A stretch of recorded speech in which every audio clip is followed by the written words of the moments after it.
Fill her up. You're listening to the Gas Digital Network.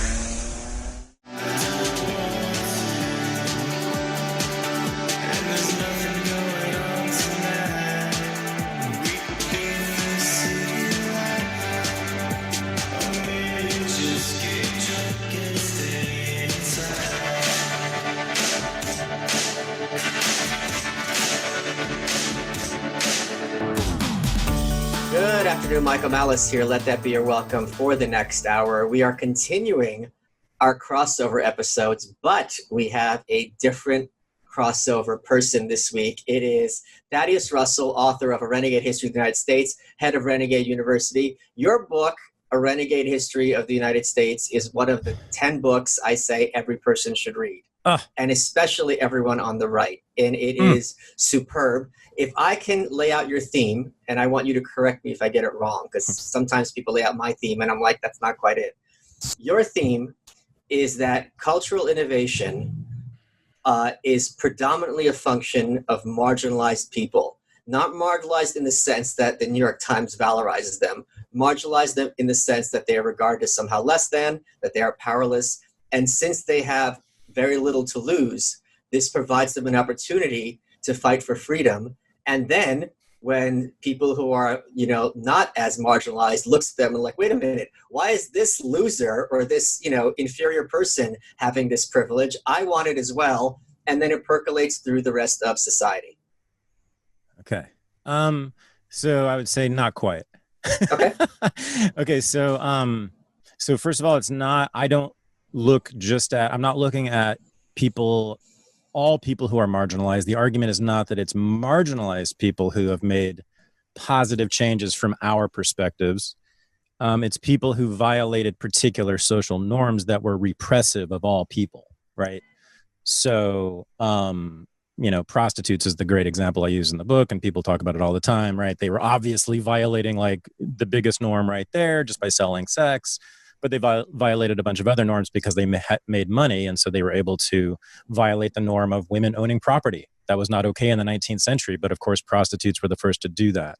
So it wasn't just that they were marginalized, which they certainly were. It was that it's the people in my book who are renegades, who I think the right wing and who values personal liberty are. It's people who violated those social norms that we consider to be repressive now. If you think that women, I think even the most hardcore right-wing Christian conservative now, I think would be in favor of allowing women to walk in public without a male chaperone, right? But that was not okay in the 19th century, and whores, they were called that, were the first to do it without any shame. So that's that half of the argument. And then it's not cultural innovation.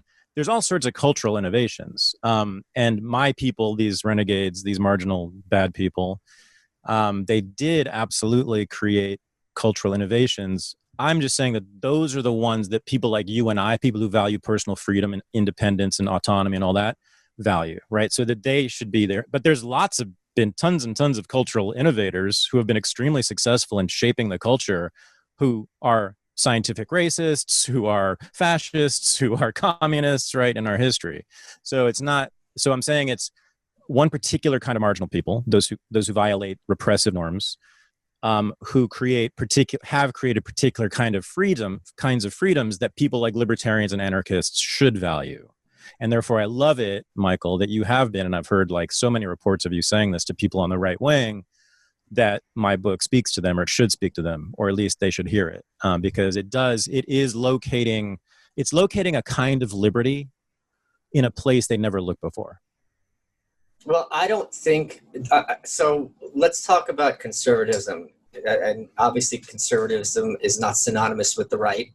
Right. Historically, you can very easily make the case that Woodrow Wilson was a hardcore social conservative. Oh, yeah. When you have these kind of binary thinkers, you don't really know, that Democrat equals left and Republican equals right. Obviously Republican equals right, which equals conservative. You get all sorts of mental gymnastics as these boomer cons try to reconcile these categories, which do not port to reality very well at all. Because, even the presidential ticket of 1900, when you have McKinley and Teddy Roosevelt, these are not two worldviews that are easy to reconcile. I think most people would understand that on some level. But one of the things, my big failings with conservatism of late, and maybe always, is the claim is that conservatism studies the lessons of history, learns from our past mistakes, and says, well, if something has gone wrong every single time, odds are it's probably going to go wrong again, and applies the lessons of the past toward today, whereas as opposed to, the left idealism, where you kind of imagine the world you would like and you push your way toward that. And I have found virtually no curiosity about history on behalf of conservatism other than a reaction to the leftist academic version of history. It's often, well, did you know the Democrats were the party of the KKK? As if something which persuades no one of anything. So, for example, here's one example. Fascinating. Progressives will never tell you that progressivism had its start with oppressing gay culture. That there was thriving gay culture in the 1890s, early 1900s, and people like Anthony Comstock with the Comstock Laws cut their teeth on completely driving these people out of society that was accepted. Now, the idea that there would have been any kind of gay culture before Stonewall does not make sense with corporate history. Right. And you can't expect the left to tell you this, right. But conservatives have no concept of this or awareness of this. Well, they got to get over their faggot hating. I mean, honestly, that's a big part of it. There are some conservatives who are true blue conservatives who I respect in every way, including in their faggot hating. Like, I don't need people to love gay people. I don't need them to not be homophobic. But if they are going to embrace that kind of liberty, they got to get over that shit. No, but you could be as homophobic as you want and realize, but your opponents are claiming to be proponents of gay rights, whereas they were more homophobic than you. This was their raison d'etre back in the day. Sure, but I'm just saying. So use some gay French term. But you, gay fresh. Gay French, yeah. Oh, okay, yeah. I mean, actually, this is a good question for you. I want to take this carefully. So there are. Oh, you're doing questions now? Okay. Yeah, I am. I thought we were doing a crossover. No, I'm doing your episode this week. I know. That's the crossover. I'm kidding. No. But you're dodging. It's an answer. No.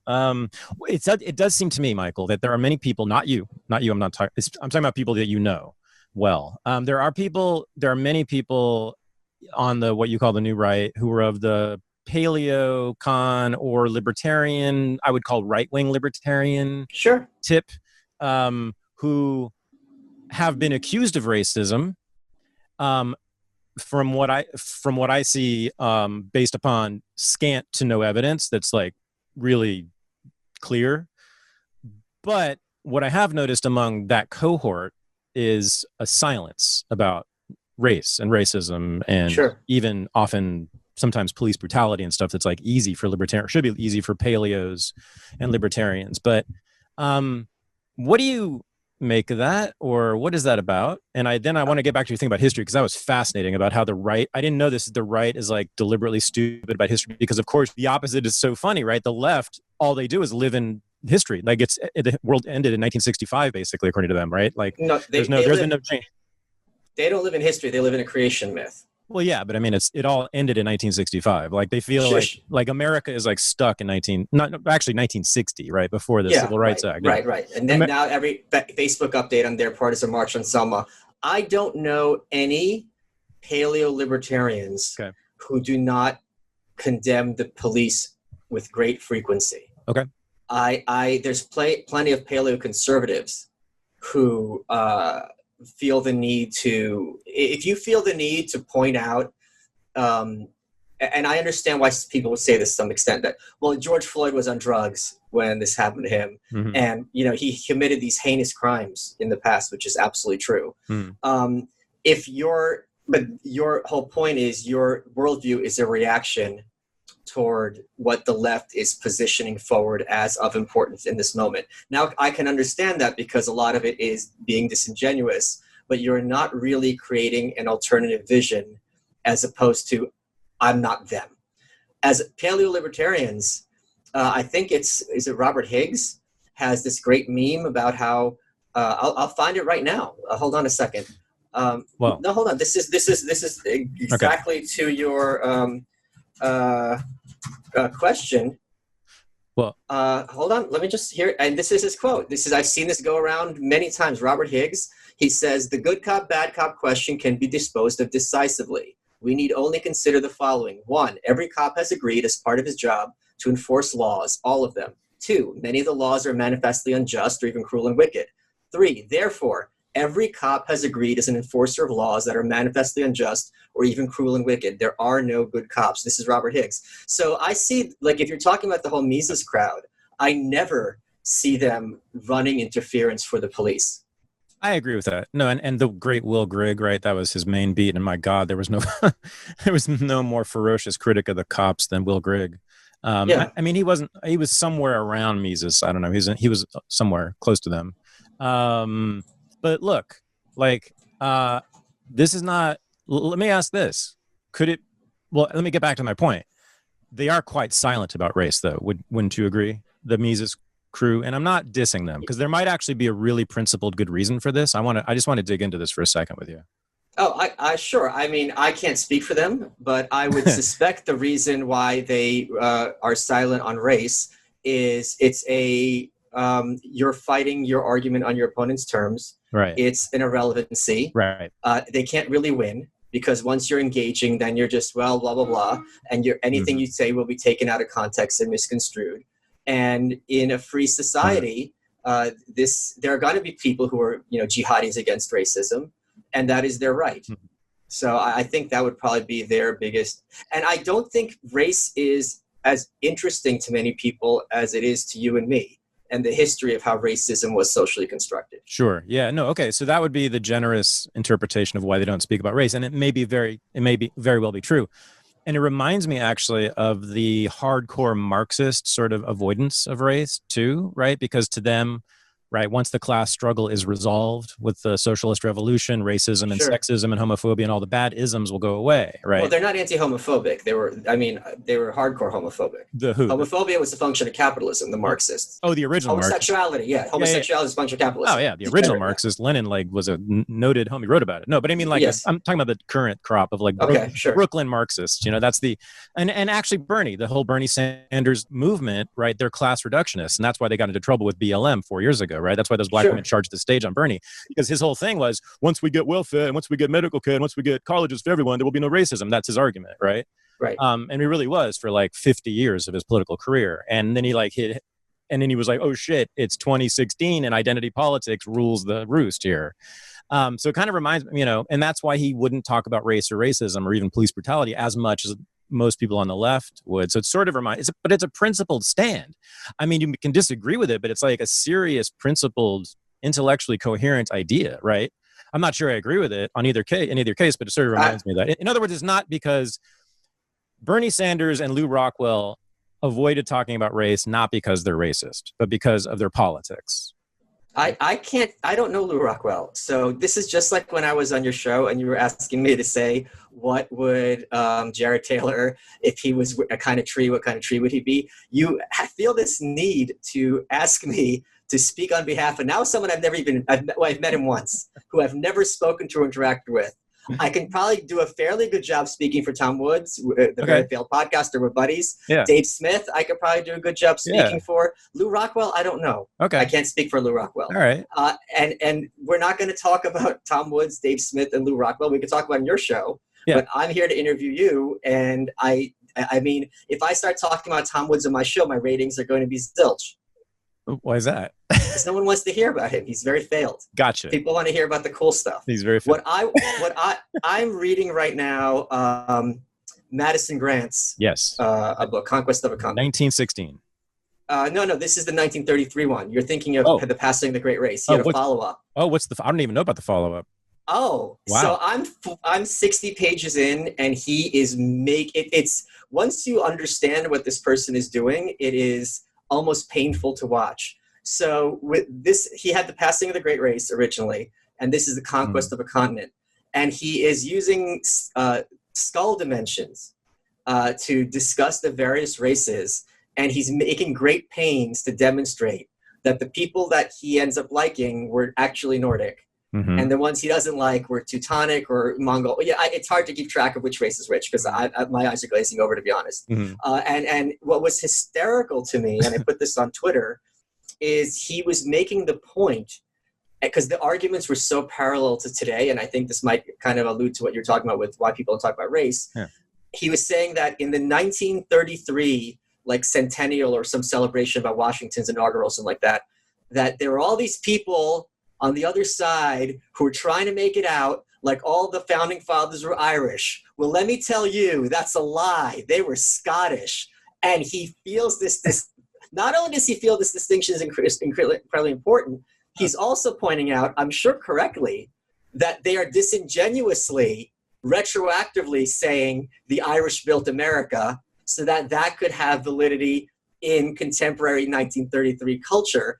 And it's fascinating because this parallels very heavily, in my view, and I want to hear your thoughts, the 1619 Project that the New York Times is doing, Wow. which is trying to rewrite history and say, well, everything in America is a function of race. Oh man. Okay, so that we have to unpack a little bit there, and Yeah. like we're gonna get a little weedy here, maybe. But so 1916, the passing of the Great Race, which is yeah, exactly. We're gonna get a little cannabis here. No, 1916, passing of the Great Race. That's Madison Grant's most famous work, and that's what I thought you were talking about because no one talks about this book you're talking about, which is I have a published signed copy, baby.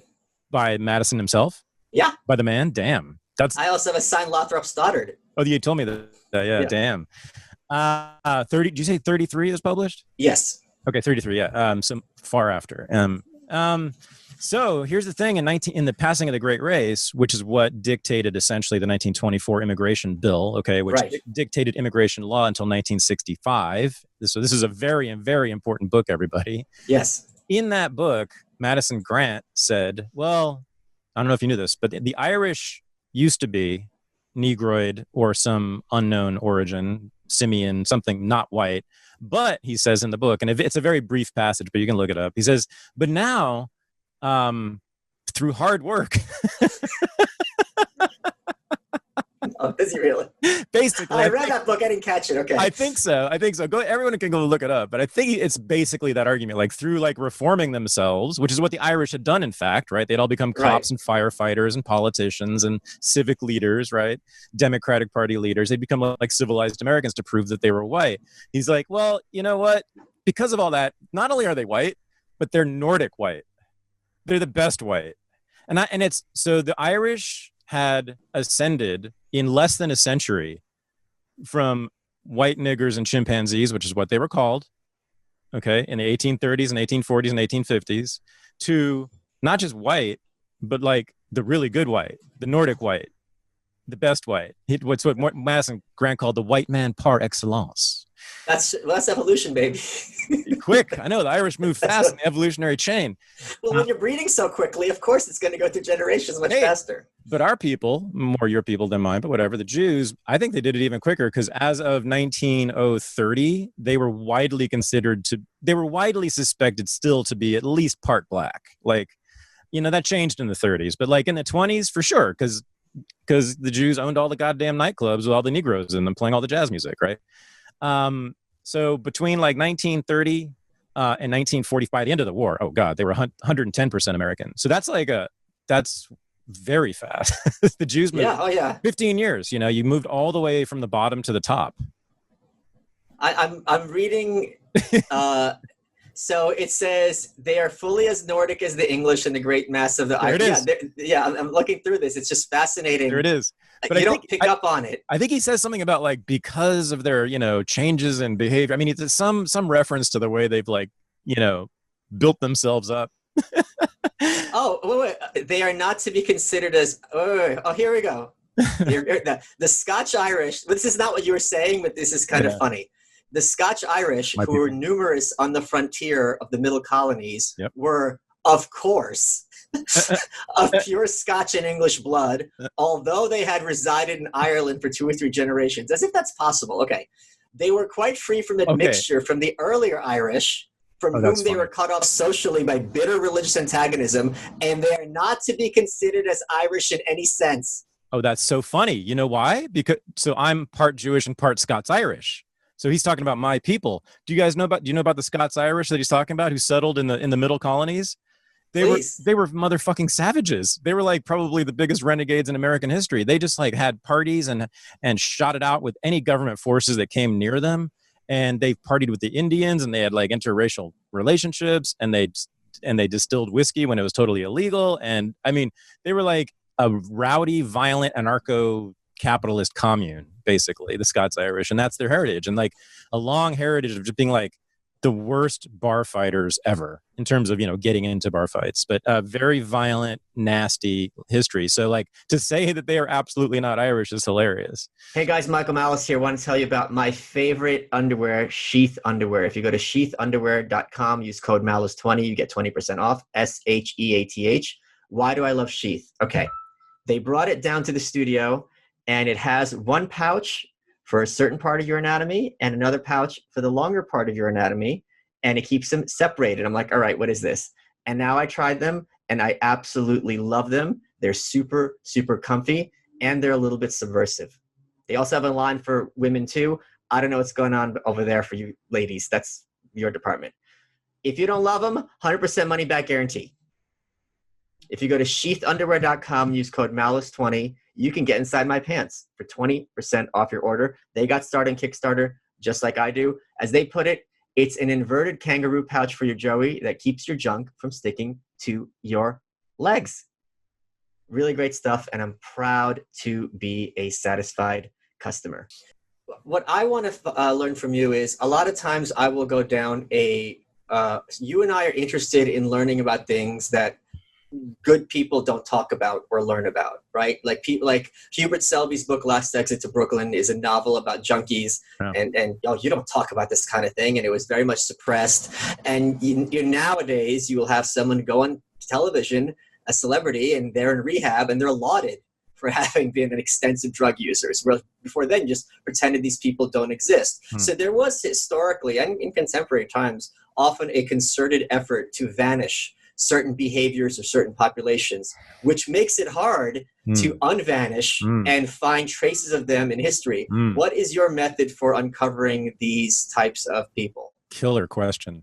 So there's a few that come to mind. I'm just thinking back how I did renegade history various ways. So one of the most fun ways, most sort of subversive feeling ways, is you read the discourse of the ruling class, whatever the ruling class, whether it's the Communist Party of the Soviet Union, or whether it's George Washington talking about the Indians, and whether it's the Communist Party talking about what the workers in the factories are actually doing in the factories, which is slacking as much as possible, right?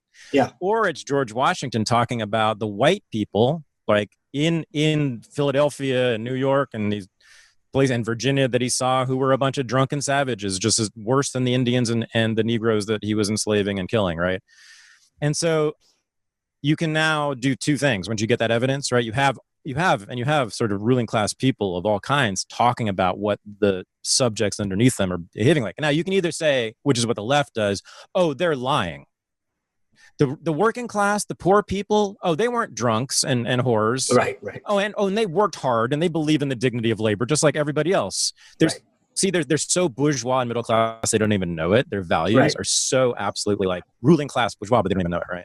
So you could do that, right? And I can't, with sometimes there just is no evidence corroborating it one way or the other, right? But there are ways I can tell you about in a second. But like the other option is be like, well, wait a second, like Jordan, these people aren't stupid. You might hate them, but it's not like why was the Kremlin for seriously like 40 solid years majorly concerned about rock and roll, like talking about it. They said it will destroy our civilization, our communist civilization. I mean, they use language like it's a virus infecting the socialist motherland. I mean, they went on and on and on about just rock and roll, right? That's got to mean there's something serious going on. They're not just paranoid. That's the other option the left will take.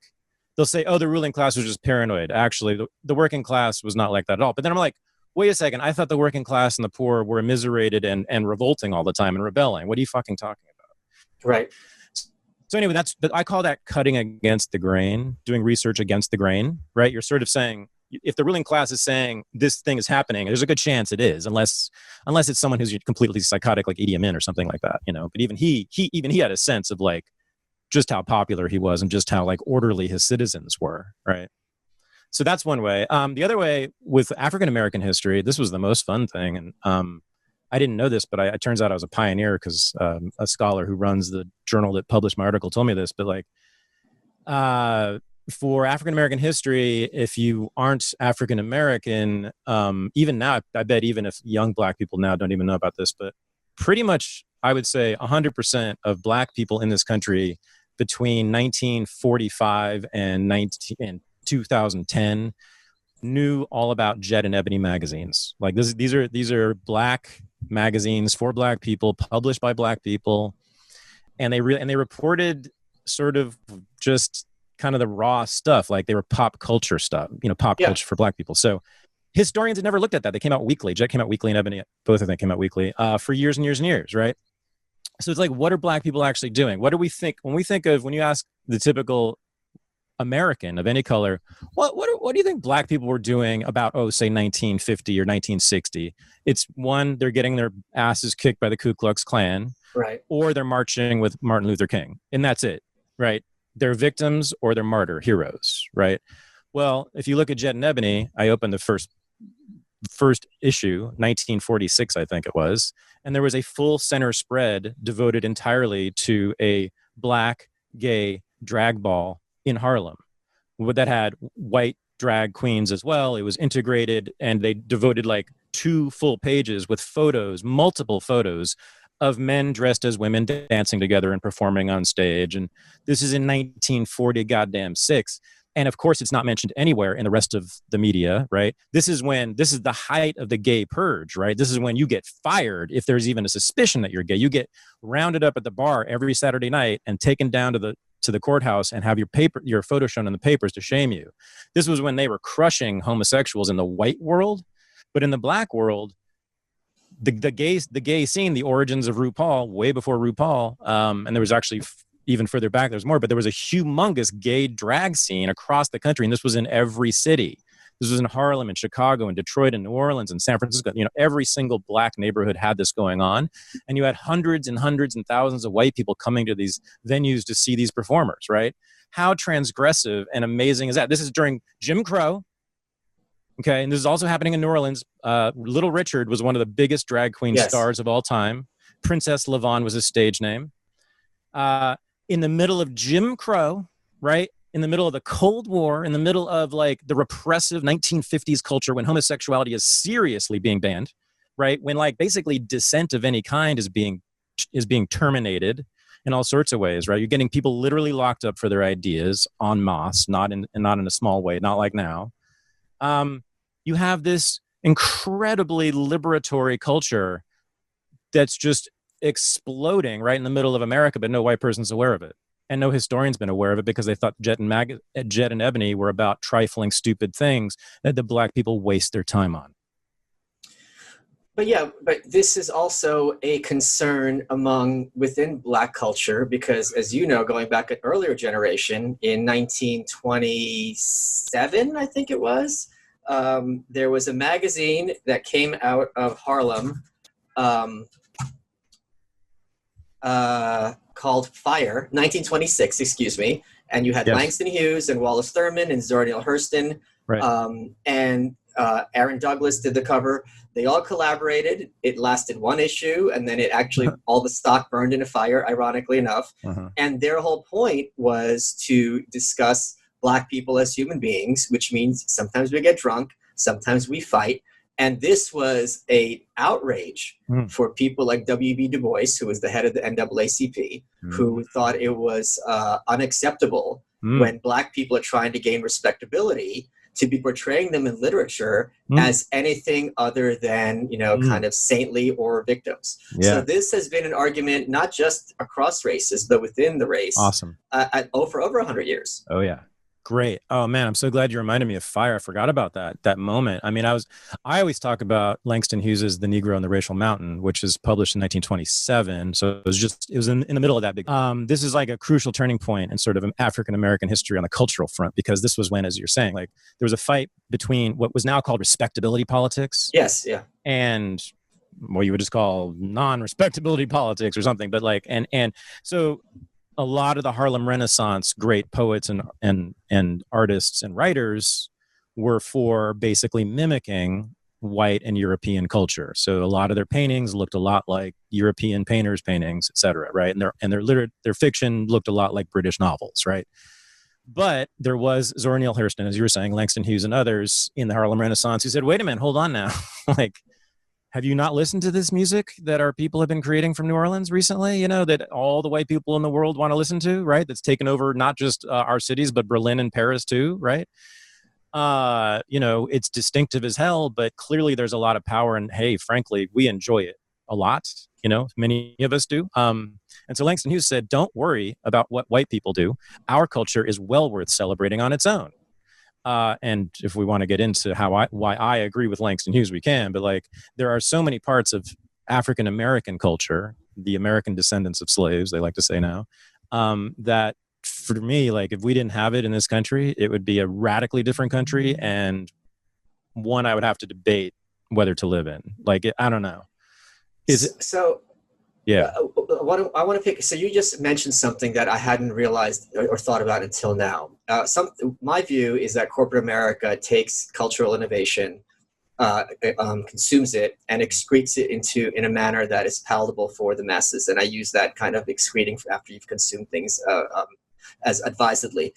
And it's fascinating that when you talk about, you know, the Harlem drag balls of the 40s or Drag Race, for middle America, it's something, if not repellent, at the very least, well, this isn't for me. Okay. And that's fine. It's not really meant for you. Yeah. And yet you have the relic of that of Tyler Perry as Medea. You have Martin Lawrence as Big Mama. Yep. And that is, you take your kids to see those movies. Why do you think the former is something, you know, drag queen story hour, hide your kids, whereas Big Mama's house, this is fun for all ages? What do they perceive to be the distinction? I'm sorry, who's making the distinction? What's the Peoria? Oh, like middle America? Yeah. So you're saying they don't like Tyler Perry. They don't watch Tyler Perry.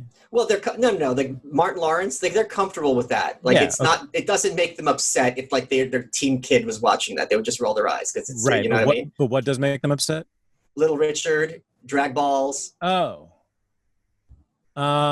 Because drag balls and yeah, even Little Richard. Little Richard was so close to being explicitly queer, I would have to call him explicitly queer. Okay. You know what I mean? Like, it's hard to say. No, not too many people were confused about Little Richard's sexuality, even in the 1950s. I mean, he was so out that it was crazy. But so, and then obviously RuPaul and company are all clearly out as hell, and not only out, but like in your face with it, you know? So that's why Peoria is not down yet, I would say, right? I mean, it's the homophobia. It's still scary. I mean, this, like, the homophobia is a real thing and needs to be taken seriously. It's like, I had Hotep Jesus on my show, right? And I know you did too.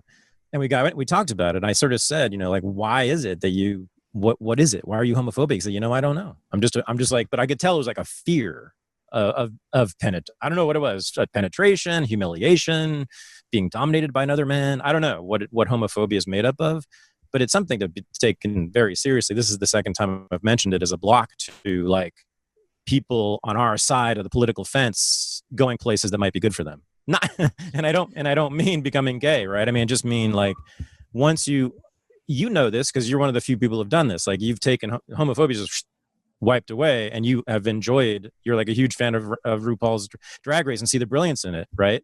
Well, I had it. So Charlie Kirk, who maybe considered the Ludwig von Mises of our time, he was doing a college tour, and some kid got up and asked him, why is it so important that conservatives like valorize anal sex? And the guy thought he was being clever, and Charlie Kirk didn't have a good answer. And I thought about it, I'm like, okay, this question does bear answering. Amazing. Why is it important to not be homophobic? And I thought of one, I think, very important answer that I think serves people well. First of all, the idea that if you get rid of the gays, you get rid of anal sex, that's an absurdity. But we're going to put that aside for a second, the literalness of the question. I think it is extremely important for males to be able to bond and show vulnerability to other men, right? This is something that happens in the military. This is something that happens in friendship, like broing out and not having, if you have a culture where gay men are comfortable expressing their homosexuality, you can feel comfortable expressing your affection toward your male friends without them having to wonder if there's some subtext.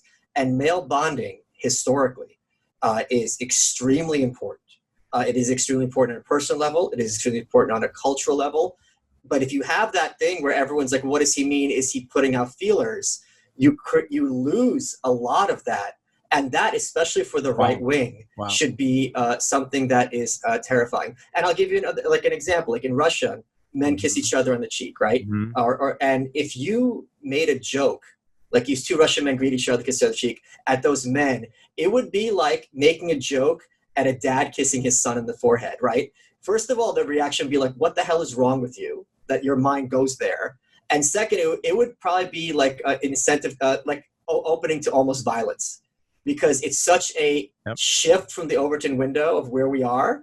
For you to like insert that in there, there's something fundamentally other about you and disturbing about you. What is your answer? Why is it important? Why do you think it's important? Michael, honestly, man, I just want to say, I think that was beautiful what you just said. And no homo. And so important. Yeah, it's so important. No homo. So you had to fuck it up. Why? So you just did what you were critiquing right there. I was being ironic that not all of us are literal minded. Oh, is that what that is? Oh, yeah. Should I have a blue puzzle piece in the corner so you'll know? It needs to be color coded. Yeah. If you could put up a color that I will easily understand whenever you're ironic, that would help me out. It's the blue one. Dude, that was huge for me. I love that. And goddamn, I wish this goes for everybody in politics. This is not right wing, left wing shit. Socialists are just as shitty at bonding. Maybe worse, in fact, I'd say. Yeah. And, there's a crisis. Obviously, Jordan Peterson didn't rocket to superstardom for no reason that came from society. Of course, sure, he's talented in particular ways, but obviously a whole bunch of men wanted something really badly. Yeah. Okay. Now we're all debating exactly what it is they want. But there's a whole bunch of men who really want something really badly, clearly, right? A lot of them. And I think they had, what they got from Jordan Peterson was the feeling of a bond with a father. Yeah. Right. So it's male bonding. And then also going to his show, and I'm sure there were all sorts of communities formed around him. Yes. I'm sure, right? Many, many, many, right? So tons of bonding. That's what Gavin's whole thing with the Proud Boys was about, by the way.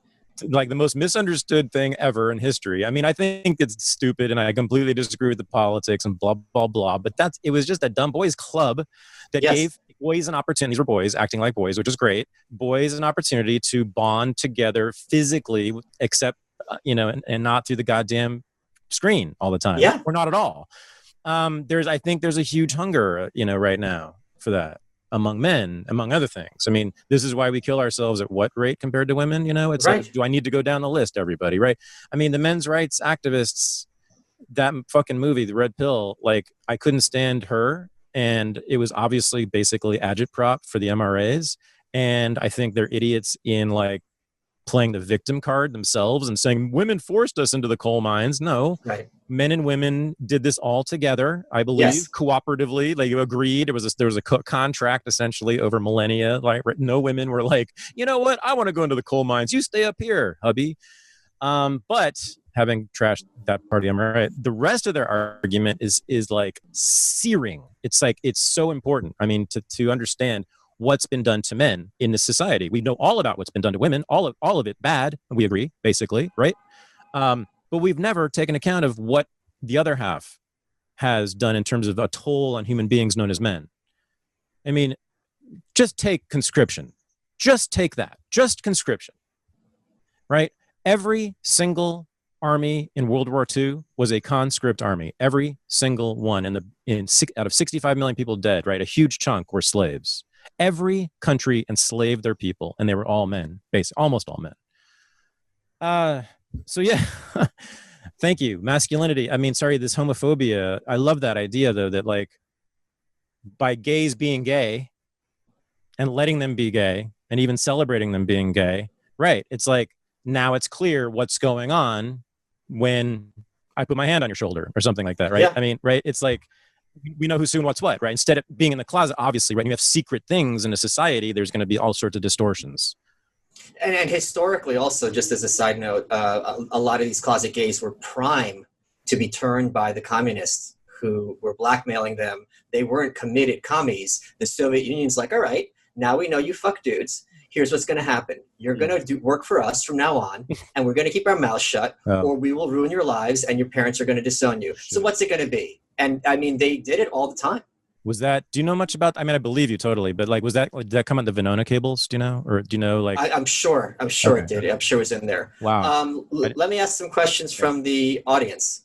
So we got, someone wants to know what you think power means in postmodernism. Oh, geez. Because postmodernism is obsessed with discourse as a means to power, but isn't power a social construct as well? Totally, yeah. So, I mean, the way that power is talked about in the postmodernist world is, I mean, there's a passage in Foucault. There's actually one page, I think. You can go read it in History of Sexuality, Volume 1. I can give you the page number if you guys want. But in which he just says, power does not flow from top to bottom. And this you'll like. I mean, most people like this. This shouldn't be a difficult argument to make for most people. It doesn't just flow from top to bottom, from king to peasant, right? It also flows from bottom to top, right? The king is afraid of the peasants, isn't he? Because he knows what the peasants can do and have done to kings and their heads. But on top of that, he says it's not just top to bottom or bottom to top. It also moves laterally, right? Yes. Among classes, right? So the peasants circulate power among themselves. They watch each other. You and I right now are policing each other, basically, right? In a certain way. I'm watching you, you're watching me. We're evaluating each other and what we're saying, So when you do that, you're kind of like enforcing norms, right? Very subtly. You're very subtly enforcing norms constantly, which means you're always, I mean, this is the harsh way of putting it. You're always policing, but that's what it is. Now, that's not necessarily a bad thing, though. That's what people get. I think that's when people get enraged by postmodernism. They assume that Foucault meant that's a bad thing. He's not. You can read the section yourself. There's no valuation of it. In fact, if anything, he's a little too flat for many people's taste on this. He's just describing the process of how power works, right? So there's all kinds of power operating, like, for instance, as we were talking about, like within the so-called the African-American community, right? As if there is no power relations, no power dynamics. Right. There's constant power dynamics within the African. Ask Hotep Jesus, he'll tell you all about it, right? And he only talks about 2 or 3 of them, but that's what you and I are talking about, that whole respectability versus non-respectability clash in the 1920s, right? Yeah. So power operates in every direction. And it's important to understand that. Yeah. We got another one that someone says that you don't share my optimism and thinks the United States is in a lot of trouble. Is that true? Oh, I wonder who that is. I don't know what that person's referring to. They said that you made a comment on Pete Quinones's podcast. To that effect. You know what? It's funny though, because here's what happened. I think I was on Pete's show twice during the quarantine so far. And I think the early one, I was optimistic. Okay. And maybe I do recall, well, I know, I'll just say this, like, yeah, no, in the past, I'd say, well, since the riots started, I am, for the first time in my life, pessimistic. I said this just to someone the other day, actually, those words about the future of this country. I've been optimistic until this moment. The riots really were, I think, a game changer. We don't know. I don't know exactly how, but it just feels really different than any time in my life right now. I've never been in such a weird and scary moment politically. And not to mention the economic crisis and the health crisis and the possibility that we'll be having to wear masks indefinitely and doing all that shit. I am genuinely nervous for the future. I don't understand how you, who have such a good knowledge of history, can look at these riots and regard them as somehow unprecedented or extreme in their duration or intensity, even just compared to Ferguson. Way more people. Sure, but far less carnage. Like, look at the LA riots, like in terms of lives lost and things like that. Well, and like, I don't know. I mean, there were at least chaos. There was at least a dozen people killed, I think, right? I mean, there were. Okay, sure. Not as many as that. No, you're right. I mean, in terms of the LA riots, I mean, but it was every city in the country also. Every single city. I don't think there was a single riot in any other city in 92. And then on top of that, and I'm sure you agree with me on this, like, it became like a forum for all left-wing causes. Sure. Immediately, right. Like on day 2 or even day 1, right? I had it. Much more I had than a t- Ferguson. More than Ferguson. I had a tweet that went viral where I said we're 72 hours from the riots getting cultural corporate support sponsorship. Oh yeah. And it was like 12 hours later. Yeah. But that to me is, I had another tweet. I said the corporate appropriation of Black Lives Matter is a way for white women to reaffirm their need to and ability and cultural space to speak on behalf of Black people. All right. I think it kind of cuts the tiger off at the head in a sense. So let me do a little history thing just to explain why I think it's different. Okay, so you have the big so-called race riots, basically rebellions by Black people in neighborhoods against police brutality, and this is every single riot in America, in modern American history, has been against police, has started as a reaction against police brutality. So you have, in the 60s, you have Harlem, Newark, and Detroit. Okay, these are major riots. Dozens of people were killed. The National Guard and the Army were brought in. Those are all in response to the killing of Black men by cops, right? Same thing in 2001 in Cincinnati. Black guy was killed by the cops. Huge riots for days. People don't know about Cincinnati. It was big. People died. They radically reformed that police force, by the way. And the number and the complaints of police brutality have plummeted since then. Riots work is another argument I make. Okay, and then you have, sorry, man, I missed LA. So 92, right? You have Rodney King, right? Again, he wasn't killed, but he was beaten up by the cops. That was the precipitating event. Okay, so in every single one of those are huge riots, right? Sure. But there was virtually no, that I'm aware of sign being carried by anybody saying anything other than, put these pigs away, put the pigs in jail, or what I mean. It was all about police brutality, the racism of the LA cops, which was totally clear and manifest and true at that time. The LA PD, everyone agrees, was seriously racist and had actual gangsters running parts of it in 92. It was all about the cops. Like there were no posters about climate change at the Rodney King riots, I'm quite sure, or any other left-wing cause, except, of course, I'm sure there was some little weird Maoist sect that showed up with 10 people and had, but so now immediately it's intersectional.